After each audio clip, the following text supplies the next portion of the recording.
Hey folks, Jason here from The Trust with another safety short. Hey, today we want to talk about bench grinder safety.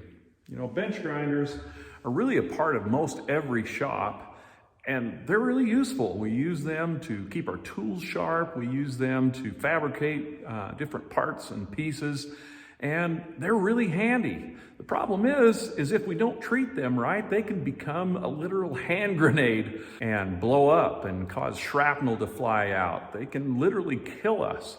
They can cause particles to fly into our eyes and cause other injuries. So we have to learn to use bench grinders in a safe manner and have them set up correctly. You know, the reality of things is that most people's bench grinders are kind of like this one. It's a little rough around the edges. It's still a good tool, but it needs a little bit of love to help us be safe. So let's take a look at the important parts of this grinder.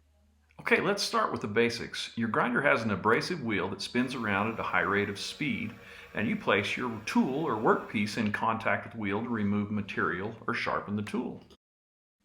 You need to pick the right abrasive wheel for the job. If I'm grinding a lot of material over a big area, I want to use a larger, softer wheel. If I'm working on harder, smaller materials, I'll use a harder grinding wheel. There are a wide variety of wheels available, so make sure you choose the right one for the job. When you select a grinding wheel, get the proper size and RPM for the grinder. The RPM of the grinder and the wheel have to match up. Never put a wheel on a grinder that exceeds its rated RPM. A wheel that spins too fast can blow up. Always ring test a new wheel before installing it. Place the wheel on a screwdriver or other rod to hold the wheel, and tap the wheel gently in the upper two sides with a hammer handle or other similar object. The wheel should make a ringing sound. If it instead makes a dull thud, don't use it, replace it. Your new wheel shouldn't have any play when you slide it on. Reinstall flanges and keep the blotters in place. Make sure the wheel is snug, but don't over-tighten it. Follow the manufacturer's instructions for installing any wheel. Always inspect your wheel before any use. Every grinder has guards that have to remain in place for your safety. Spindle guards should only be removed to replace a wheel. The tongue guard slows down sparks and shrapnel that could impact you. It needs to be adjusted to within 1/4 inch of the wheel and should be adjusted as the wheel is consumed. If your tongue guard is missing, universal replacement guards are available. The work rest or tool rest keeps your fingers from being drawn into the wheel. It should be adjusted to 1/8 inch of the wheel. Spin the wheel by hand to make sure that you've got proper adjustment. Don't forget to make sure your grinder is securely attached to the bench or pedestal. Proper personal protective equipment for bench grinder use includes safety glasses and a face shield, along with ear protection and snug-fitting gloves. Don't wear loose clothing that could get caught into a grinding wheel. Make sure to wear clothes that are fire resistant like cotton. Some metals can produce toxic dust, and respiratory protection may be needed.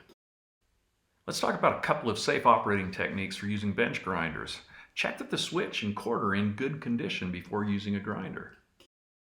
Always stand to one side when turning a grinder on. Let the grinder get up to speed before stepping in front and using the grinder. If a wheel fails, many times it happens as it is brought up to speed. Never grind soft metals like aluminum on your grinding wheel. Aluminum becomes embedded in the wheel and can expand when it gets hot, causing the wheel to fail. Use an appropriate file to grind soft metals. Wheels should be dressed if they become uneven. Never grind on the side of a wheel. It could cause the wheel to fail. That means blow up in your face. Replace wheels that have been used to the manufacturer's limits. When you're grinding, use even pressure on the work and only apply as much pressure as is necessary to remove the material. Move the material as you grind to ensure your wheel wears evenly and to prevent heat buildup. Thanks so much for watching today's bench grinder safety short. We hope it'll help you be safe on the job. Now go out and have a safe day.